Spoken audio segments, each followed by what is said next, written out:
সবগুলোই পছন্দ হয়ে যাচ্ছে, এবার কোনটা ছেড়ে কোনটা নেব ওটাই খুঁজে পাচ্ছি না।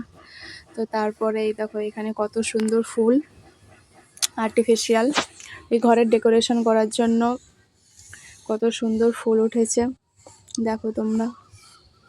আমার তো সবগুলোই ভালো লাগছে, একটাও খারাপ লাগেনি। এটা হচ্ছে বারুইপুরের বড় মেলা। এই দেখো এটা আমার দেখতে দারুণ লেগেছে, কি সুন্দর হাত নাড়ছে মাথা নাড়ছে, ওই জন্য আমি একটু ভিডিও করে নিলাম। তার পেছনেও দেখো কি সুন্দর, আর এখানে দেখো বাঁদর ঝুলছে গাছে, কি কিউট কিউট ব্যাপার। আর এখানে এই ছেলেরা এখানে খেলছে, এদেরকে দেখে মনে হচ্ছে আমি যদি একটু বাচ্চা থাকতাম কত ভালো হতো, আমিও এরকম করে খেলতাম। বড় হয়ে আর ভাল লাগছে না, এখন আমার বাচ্চাদেরকে ভাল লাগছে, যদি বাচ্চা হয়ে যেতাম। আর এখানে দেখো এটা আমি ফার্স্ট টাইম দেখলাম, আমাদের বাড়ির দিকে নেই, এটা কখনো দেখিনি।